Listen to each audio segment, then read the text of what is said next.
This video clip will be entitled Lega Nord, and it switched to Italian nationalism. I have recently watched an interview, very interesting one, made by one of our colleagues, Kaja Brix, with the head of European Communist Federation, Mr. Giulio Ercolesi, who is a supporter of the ALDE group, the ALDE group, the European Parliament party.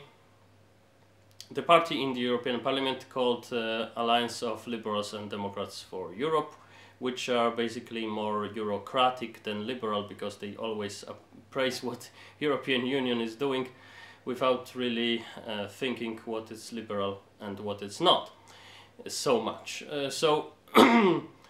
But he has said some interesting words about the Lega Nord. Lega Nord is the party that used to be very in the 90s and the early 2000s.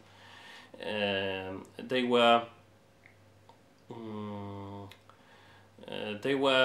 totally for autonomy of the northern region of Italy. They were basically both socially and economically liberal. They were distanced and distrustful of the southern part of Italy, which they perceived both archaic and conservative and crazy socialist in the same time. And to some extent they were right, because when there's so much poverty in the south, you can observe much clericalism and regressive conservatism. In the same time, you can observe there much example of regressive leftism and some neo-communistic ideas and so on, just because they are just not satisfied with the state of affairs there. So the Lega Nord were all for separation to some extent from even political separation from the rest of Italy, and then they switched to Italian nationalism. And this is the thing that Mr. Ercolesi was complaining about, and he saw it as very inconsistent. And I would argue that it was Mr. Ercolesi's vision and opinion was inconsistent. For instance, he complained that that before this decade, Lega Nord was basically very progressive and liberal thinking and pro-European, he says.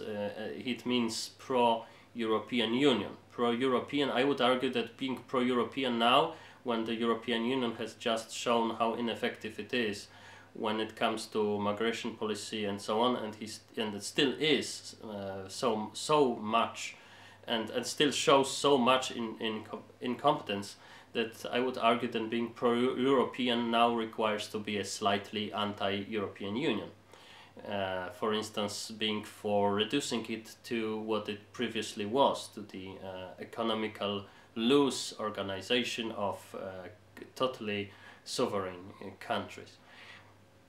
But okay, he perceived, and he saw it justly, that Lega Nord was previously very pro-European Union, pro-European, he says, and now it's more and regional in the same time, because it's always helping that when you are pro-regional, like for instance separatists in Catalonia, for instance, they are very pro-European Union, because they use it as a leverage against the rest of Spain, because they want autonomy or even independence.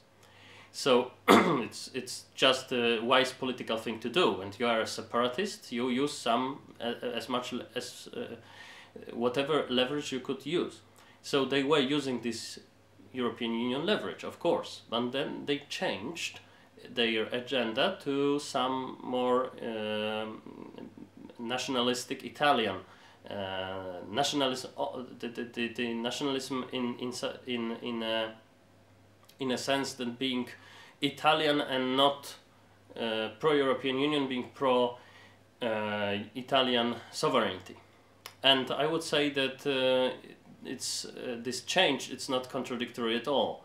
It is in the last decade, in this, for instance, and for most, I would say, during the migration crisis, it was when the European Union just has shown and demonstrated